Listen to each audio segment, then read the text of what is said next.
This is Ambition Today, a podcast about entrepreneurs, creators, investors, and builders who ambitiously change the world. Each episode explores the hardships and heroism of everyday life to reveal the key moments which leave behind a lasting legacy. Today's episode of Ambition Today is brought to you by Founder Institute, the world's premier idea stage accelerator and startup launch program. If you think you have entrepreneurial DNA, then visit fi.co/join/ambition to take the test and find out what type of entrepreneur you are. And TopTal. Visit toptal.com/ambition today. That's TOPTAL.com to get a no-risk trial period of up to 2 weeks with the top 3% of developers and designers in the world. This is the story of human ambition.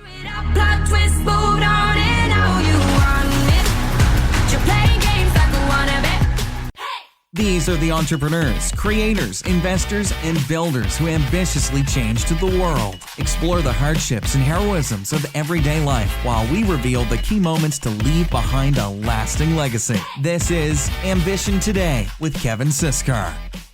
What's up, world? I am Kevin Siskar, and you are listening to Ambition Today. You can subscribe to our email newsletter on siskar.co to make sure you never miss the latest Ambition Today episodes, as well as get my most recent blog post about startups, technology, and life. Last episode, we talked to Neve Dror. He runs social at Product Hunt.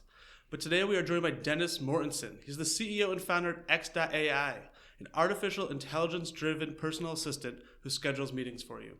Dennis, welcome to Ambition Today. Thanks much for having me. So we are at the WeWork offices at where X.ai is, correct? That is here correct. In New York. I have to say, so they for those of you listening all around the world, there's a brand new, it's called the Fulton Center in downtown, just outside the World Trade Center. And it's incredible, the view from right here. Here's the funny thing, right? If you and me set up shop, we work out of my living room, we might even hire another guy, we'll be 3 people. At some point, my wife will say, hey, bugger off. Then we go to WeWork, we turn into 10 people, 15 perhaps. And then at 15, we go sign a lease. Yeah. We are 93 people. Oh, wow. At WeWork. So we're not even supposed to be here. That said, though, coming back to your question, this is pretty nice, isn't it? It's pretty awesome. And we just moved in a good month ago. So again, for those listening, this is one part transport hub, meaning that short of 10 subway lines, goes straight into the building. And then we have a full floor here, which they manage, and I'm a happy customer. Yeah, it goes straight underground. It's incredible. So let's jump into it. So where did you grow up, and what influence has your time growing up left on you today? So I am what your candidates called a socialist. So I grew up in Denmark, and everybody can stop listening right now saying, what? I'm not listening to that shit. But I grew up back home and took my CS degree back home as well.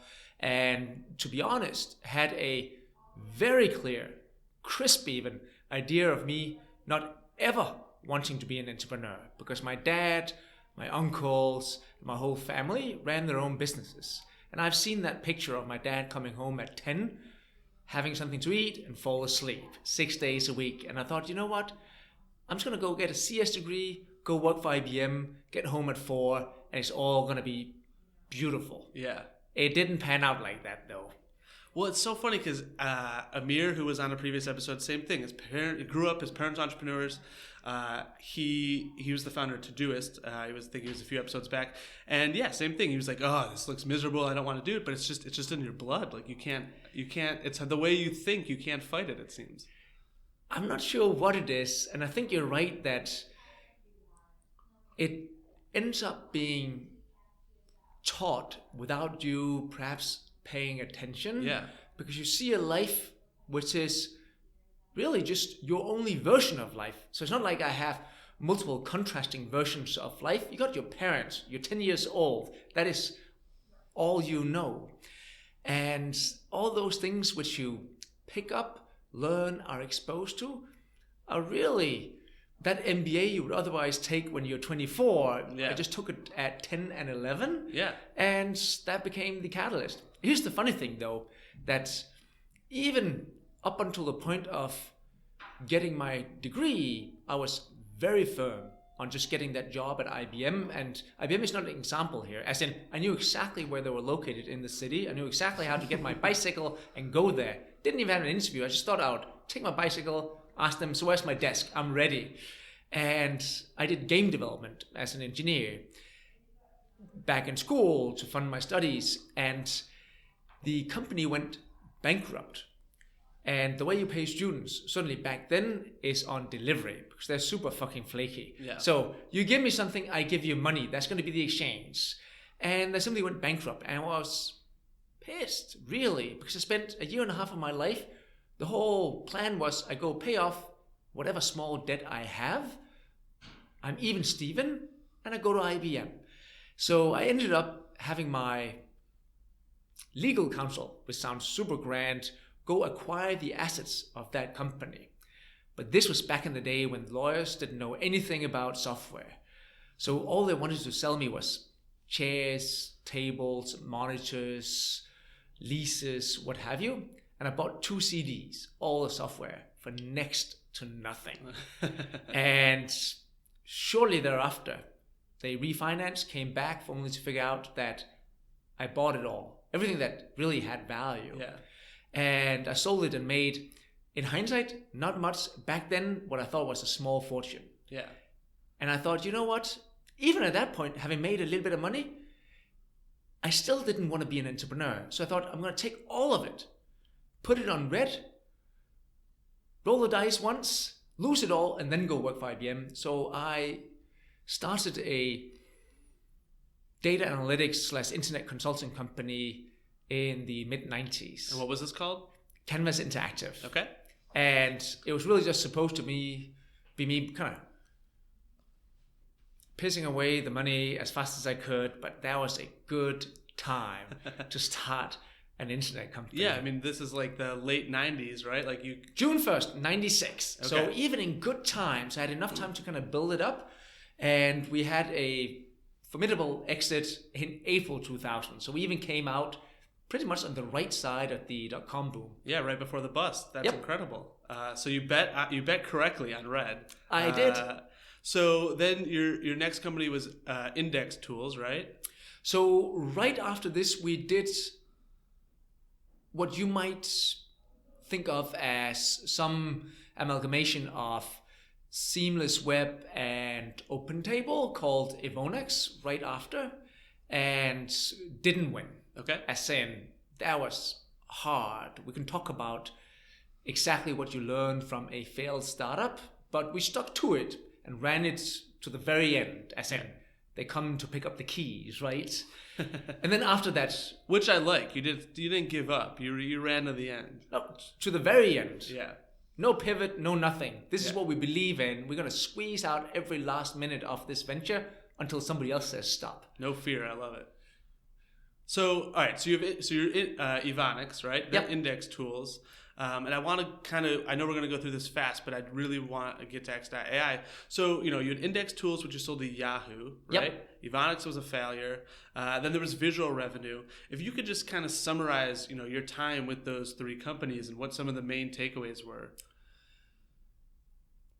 So here's how I would like to look at it. Okay. And anybody can call bullshit right now and say, that's a story you came up with after the fact. But yeah. I like to look at it from really the same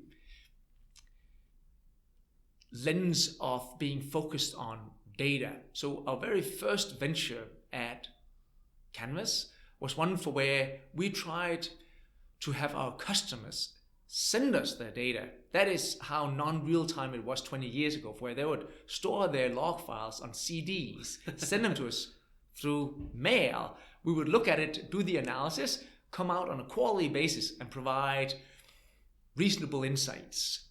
And had a very good outcome on that. The complete opposite of real-time. Then at Index Tools, instead of us asking for the log files, doing the analysis ourselves, come out once a quarter, once a month, speak to the marketing team or the executive team, we did what you might just describe as enterprise web analytics. Think Omniture or Google Analytics.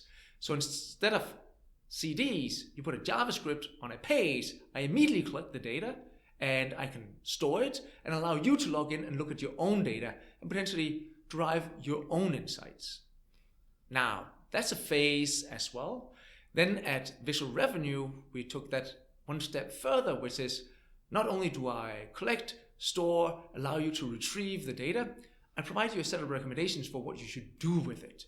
Okay. I say, hey, now that we look at this, may I suggest you go do this in a machine way. And even if you roll it all the way up to what we do today, or at least this is my thread throughout this, we, again, at X.ai, collect, store, retrieve the data, provide a recommendation, but we also take the action. So you can see how, at least us, have kind of progressed, and the more technology can do for you, the further we're willing to kind of push it. I like the narrative. And so you sold Index Tools to Yahoo, you sold Visual Revenue to Outbrain, X.ai is your current company. So, what do you feel is the difference between being a serial entrepreneur and a first-time founder now that you've sold a few companies, right? What advice do you have to first-time founders? First, I think there is this notion that entrepreneurship is something which cannot be a career. As in, you can be many things and you can work that career over a lifetime and you perfect that craft, whatever it might be. But there's a suggestion that entrepreneurship is not one of them, as in, it's a calling. And only if you have a certain calling at a special moment in time, you go do that. I'm not so sure that is true. I think this is a skill which you can perfect over time.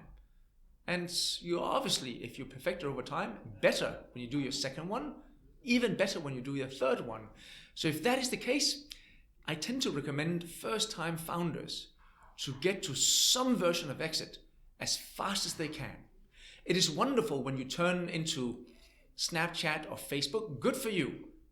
But that is rarely happening, perhaps once every 15 years. Right. So try to run towards some version of exit. Don't focus on money or outcome. Focus on the fact that you had an idea. You took it from nothing to something and you had an exit. Because what that gives you is a membership card into the entrepreneurial club of people who did an exit. That is an exclusive club.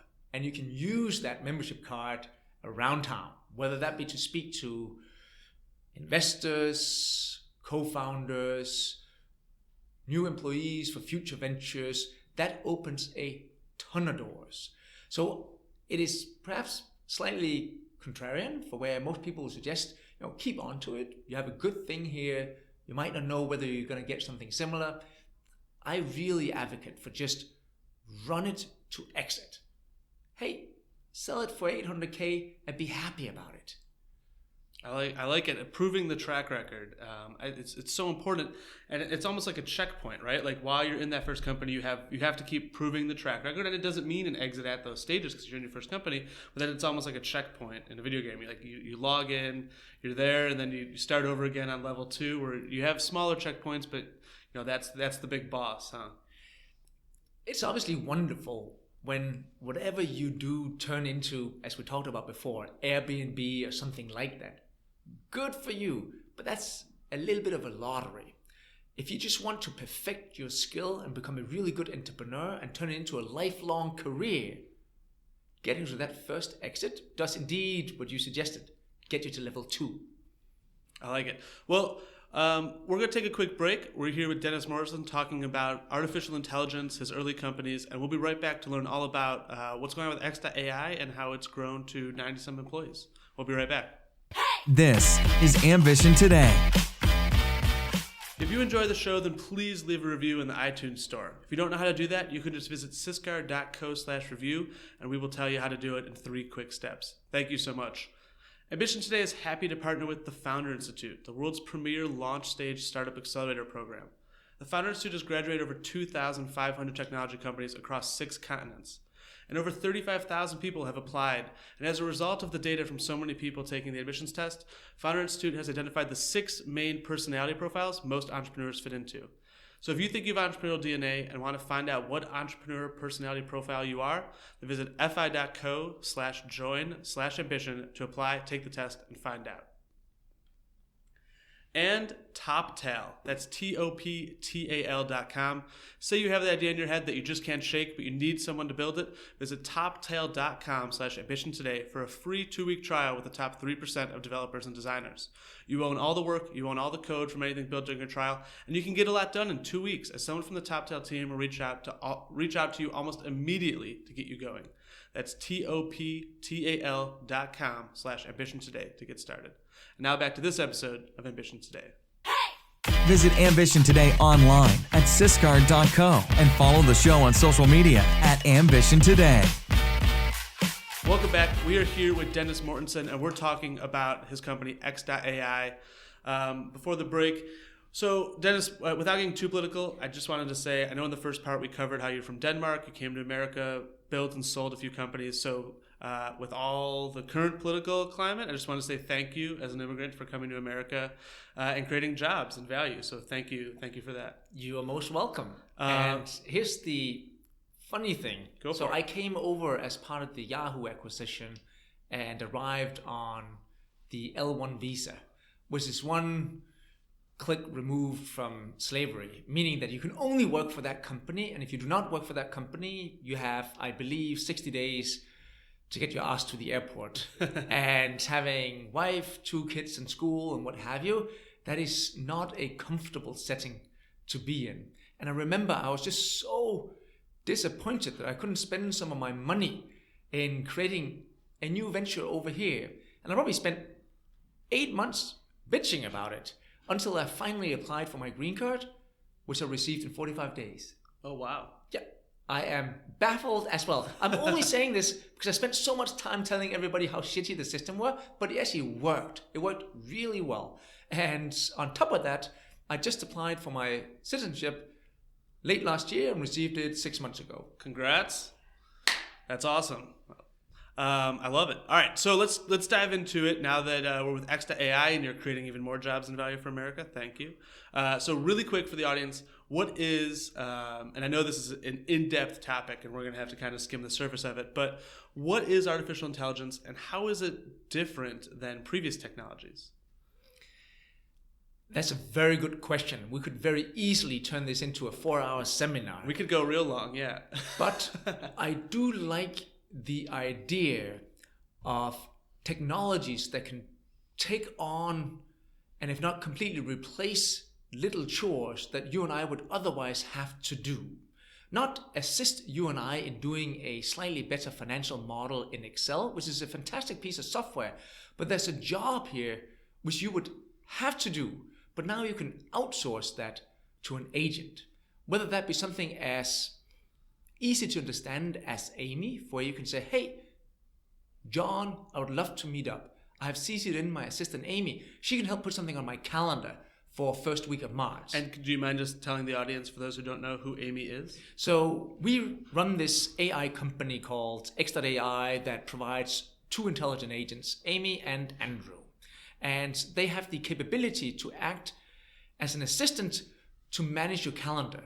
Not do your receipts or book your travels or any number of other interesting things, just manage your calendar. Meaning that any one of those emails right now in your inbox, if you go scan it, that will say, hey, do you got time for a cup of coffee? Or can we do a demo next week? Or any number of things. When you see that email, you can simply reply back and CC in our agent on email. There is no app, there is no plugin, there is no extension, no website, no login, no password, just an email. Like you would give to a human, right? As in, Tom would have an email if he worked for you. Right. And Amy have an email because she works for you as well. And as you CC her in, there is no syntax. You just tell her what you want her to do in regards to setting up meetings. And that means you can just hand it over to her.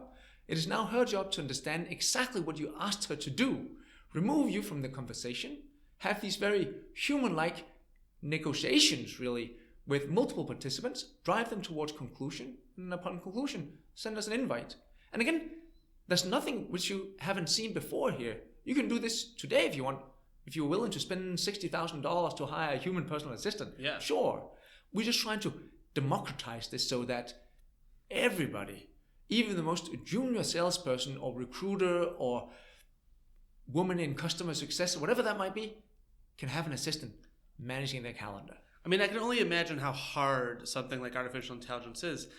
How important is it that you have really just focused on doing, one thing really well, meetings, and not booking flights and, vacations, and because it's gotten really good. I mean, Amy and Andrew fool people all the time into thinking they're real people, right? So all the time, and something even more dramatic. So he's getting asked out for drinks and dates and what have you, and can you come pick me up in the lobby? Can I give you a ring?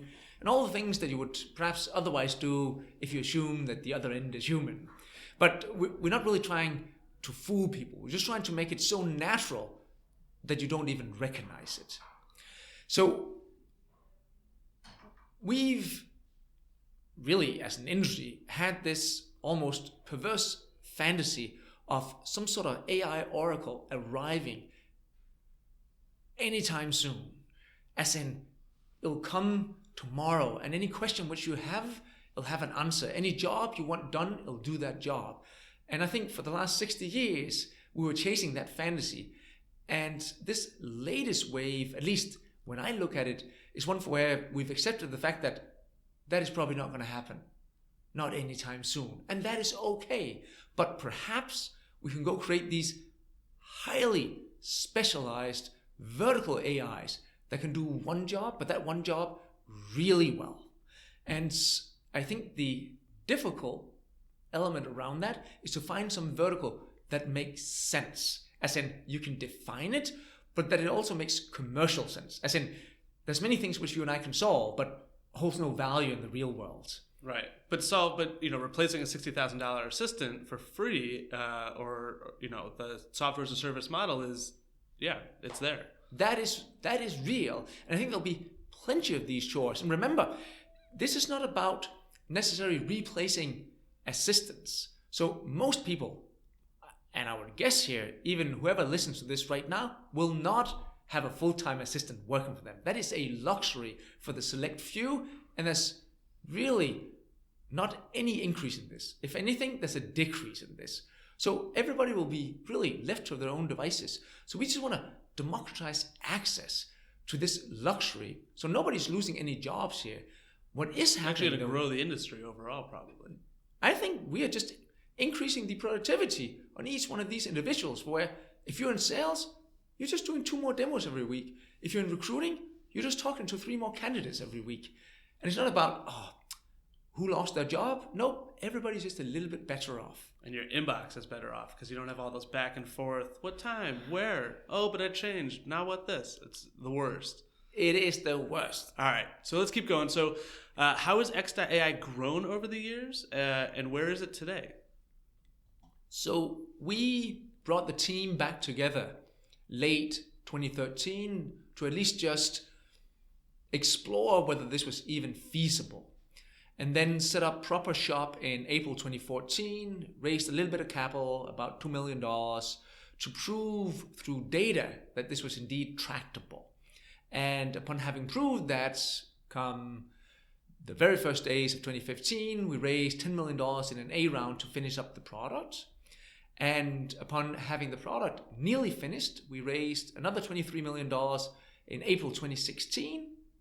And along that curve, we went from 4 guys working out of Pret on Broadway to 93 people working out of downtown Manhattan. So what's next for X.ai? The very next step for us is the launch of the business edition. Okay. So today you might just be an account manager at Netflix looking at your inbox thinking, fuck, I hate these meetings. I need some help. And you just sign up for X.ai. You might even just take it on your own card. You might have it reimbursed. And you're a happy chap. Then your colleague will do the same, and all of a sudden we have 17 people from Netflix using it. But perhaps Amy should really just move to the Netflix domain. You should get a single invoice, and you should have some admin kind of managing this for you. So the traditional kind of business edition. Mm-hmm. So that's what's next for us, and that'll be launching this spring. All right, awesome. That's great to hear. So talking about artificial intelligence and bringing this a level up. So I know Elon Musk and Sam Altman over at Y Combinator, they founded a company called OpenAI that kind of oversees and research into artificial intelligence and the future of it. And I know that Elon Musk in particular has expressed concerns about the safety of AI in the future. Do you, in your personal opinion, think AI could be potentially dangerous and we end up living in a world like Terminator, or does it stay siloed in these verticals? Or I think it's a very fair philosophical argument to make that if there's some entity which might be below us in intelligence today but is moving forward, that someday in the future, if it keeps moving forward, it will surpass our intelligence. If it surpasses our intelligence, then this curve is probably not linear. It will turn exponential. So there will be something called superintelligence one day. I agree. It's a good philosophical argument. I think there's so many steps before we even arrive there. And whatever prep we might think we're doing today, I'm not sure that is the right prep. I think there's so many problems, challenges, opportunities over the next many decades which we should solve first. Doesn't mean that we shouldn't pay attention along the way to what we engineer, but we are so far from anything that looks like that. Yeah. Hell, we are 90 people who spent 3 years in the basement trying to get an agent to set up a meeting on 200 Broadway. Amy's not taking over the world anytime soon. But that doesn't mean that I think they are crazy. I just think their horizon is a little bit too far out. So if self-driving cars arrive, and I think we all agree that they will, and probably soon, what do we do then with the displacement that comes along with that? I don't think it's a negative. I think there's tons of good things that comes off of it, but let's work on that. All right. Well, now I want to take a moment and I want to jump to the Ambition Today question of the day. If you're listening, you can go to syscar.co to submit any questions you want answered on future episodes. Look forward to seeing those. So Dennis, you're a serial entrepreneur. Aside from using the best assistant out there, Amy and Andrew, how do you manage your life and prevent burnout? I've done startups now for 22 years. And if you do anything for 22 years long, you need to put some system in place. As in, you can't run in the red for that long without dying along the way. I have a few tactics that I think keeps me alive, but I also think these are unique to the individual, that you need to find your own system. My system, however, is one, I run an inbox zero. Truly inbox zero. This is every day.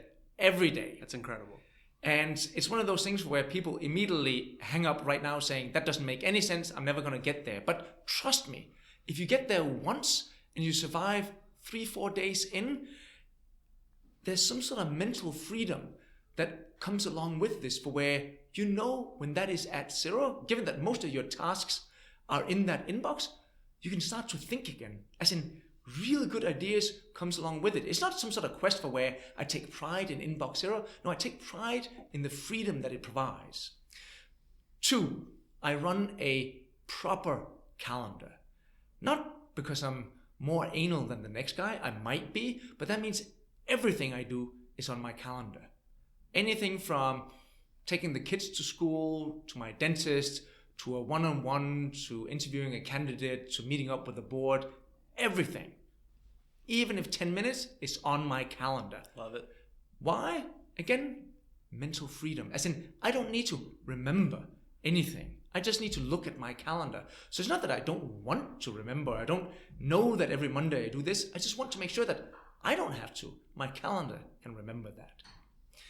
Those 2 alone, which obviously Amy helps me with one of them, which is wonderful. Then there's a third tactic, which might not be for everybody. So on the weekends, so I live downtown Manhattan on Wall Street. I take the subway all the way up to 125th, 137th, depending on which side I end up at, and then I walk all the way back. No iPhone, no iPod, no music, no nothing. Just me and my thoughts. So everything which you've been thinking about during the week, you need to put them into boxes. And somehow you need to dedicate 2.5, 3 hours to put them into boxes.